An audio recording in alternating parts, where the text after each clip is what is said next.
with this 4-game win streak, with the 3 games won on the road, with Drake Mania running wild all over you, how do we as Pats fans recalibrate our expectations for this team?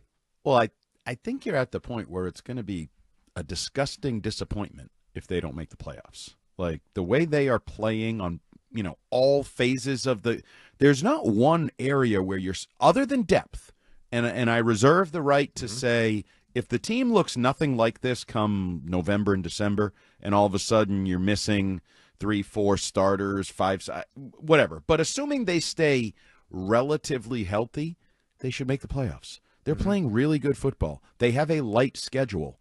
Like there's no reason I can see. We have faith in their coaching on both sides of the ball, all 3 phases. It's a dramatic change for me. But, and I do think, it was a little snarky, but it was also accurate. The rest of the league isn't very good. You're good. You're playing good football, so take advantage of it, right?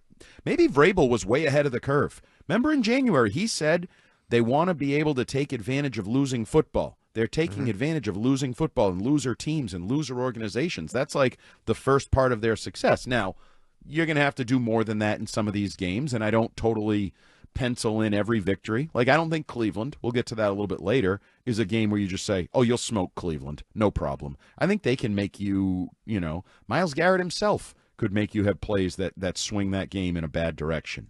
But I think as a Patriots fan right now, you have every right to expect you'll be playing an 18th game in 2025, 2026. Just to provide a little update right now as well, the New York Giants are up 7-0 on the road against the Denver Broncos. Now, there's a team that you were heading into this weekend, tied at 4-2.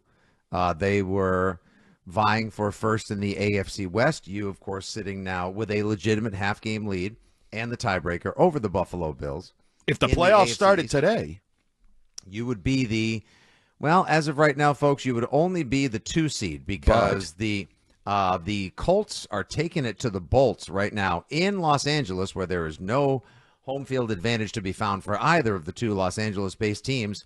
The crazy eyes killer that is Daniel Jones, 13-3 over the Chargers right now.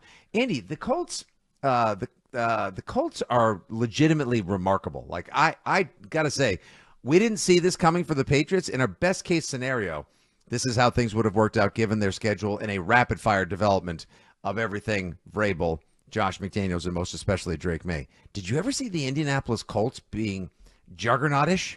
No. I believe I predicted Shane Steichen to be the first coach fired. Instead, he'll be the first coach to win Coach of the Year if he keeps trending in the direction he's going. Wait, as we continue to rattle off stats that have never happened before, unique and anomalous, has anyone ever gone on FM radio and said the first coach fired is actually somebody who wins Coach of the Year? That'd be amazing. It happens. You That's win. Okay. And I stand by my logic. Daniel Jones was the quarterback. The owner died, and his daughter, who's the new owner, puts a headset on and wears a dress on the sideline and looks over the shoulder of the head coach. It looked like it was set up for disaster. Can we agree that my logic was flawless? And instead, they're absolutely 100%. I had them finishing last. I thought they were going to win 4 games this year. And I was wrong, and now maybe they'll be the number 1 seed. And then you even look back. Did you see today? Speaking of Cam Ward today fumbled for I believe they said his fumble was the 5th fumble he's had this year. Chason catches it, runs it for a touchdown, and they said it's the first rookie quarterback with 5 fumbles since Daniel Jones. And I was like, yeah, Daniel Jones sucked, but now Daniel Jones doesn't suck. Precisely. Now Daniel Jones is good. By the way, as we continue to share and rattle off more of these anomalous, unique, unbelievable stats regarding your quarterback, number 10, Drake May. How about this one, Andy? Before we grab another call, here we go. How about this one? Drake May, quarterbacks in NFL history over any 6-game span in a single season with over 150 pass attempts, a completion percentage over 75%, passer rating over 125, and rushing yards over 150. So a highly pass-efficient, dual-threat quarterback. The list is 1, Drake May. That's it. That's not a list. That's just a name. I think a list needs I mean, technically, can you be a list when you're only one? It is pretty remarkable. So do you? Because I don't have this fear. I'm just going to lay. Do I think this is sustainable? No. Do I think there's bad throws coming, incompletions coming, missed deep balls coming? Like, he's not this perfect. No one can be this perfect. It is what it is. Right. But I don't think there are disasters coming. I don't think there's some sort of pendulum swinging in the total other direction, and he goes to turning it over 5 times a game and missing every open. So I think it's like we talked about the other day. He's a top 5 quarterback right now. So the regression might be top 10 quarterback. And you hope at that point maybe the defense has picked up its slack, and maybe Carlton Davis isn't stumbling over his own 2 feet on the first play of the game to give up like a 12-yard completion, right? Like, so I have removed the possibility that this is some sort of aberrational, short-lived mirage. No. Drake May is who most of us thought Drake May was coming into the league, and that was a potential franchise quarterback with a lot of talent and a lot of modern football ability. He's showing it to you. There's no midnight coming. He's not going to have to run out in one pumpkin. Shoe and the pumpkin and the whole thing. That ain't happening. He's good. It'll get tougher for him, though, depending on the opponents, because they're going to play. Actually, no, their schedule is pretty. Actually, no. Let's be honest. It's going to be tougher next week. Yes, the defenses will improve. He has not played good defenses, and today it's not a good defense, and then they lost their best player, early in the game. So I get that there will be hiccups coming, but guess what? He's also going to have more experience, more opportunities, more knowledge, and then eventually more talent around him. He doesn't have an elite player around him. Is there an elite player around him? Well, we'll actually get to that in the 5 o'clock hour coming up, because there were several pregame reports about the Patriots being interested in a trade market that could develop for several different positions and several different players.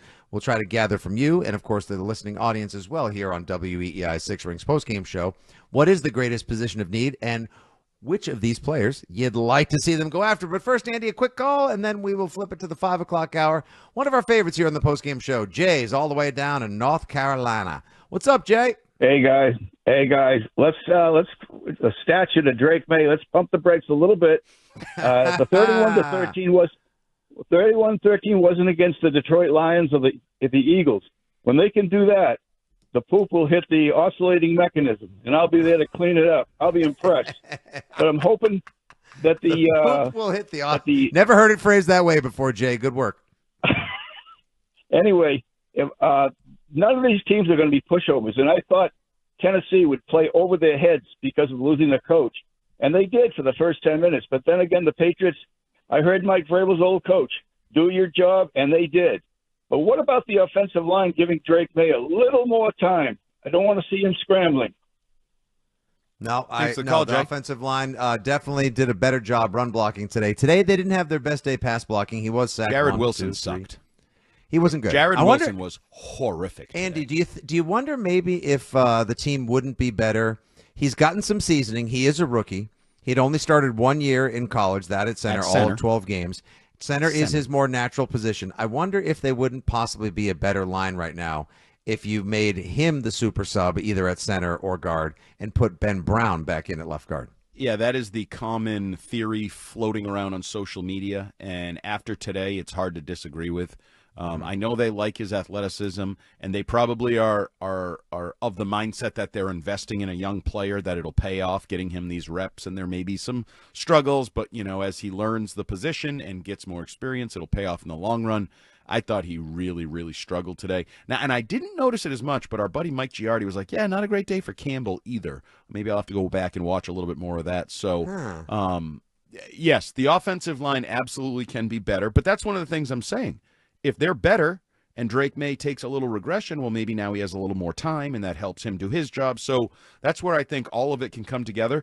Or, for example, Ramondre Stevenson. Maybe today is a step in the right direction for Ramondre Stevenson in the run game. And I know their run defense stinks, and maybe this just built false confidence. Or maybe it gets the ball rolling and they feel a little bit better because Josh McDaniels has been preaching to us patience and what was the other thing? Time on task. T-O-T, time on task, the old Totsky. Good thing it's not time in task, because I couldn't say that on the radio. It's time on task, so it's a tater tot. But yeah, the offensive line didn't have its best day, and you won the game 31-13, and your quarterback went 21 of 23, and your running back had 88 yards and averaged 4.9 yards per carry. Not a bad way to not have a very good day with the offensive line, huh? That must be nice. Not bad. Must be nice. First world football problems. You love to have them. 617-779-7937 is your telephone number. If you either want to get all riled up or remind us it's time to pump the brakes, whatever the case may be, we would love to hear from you.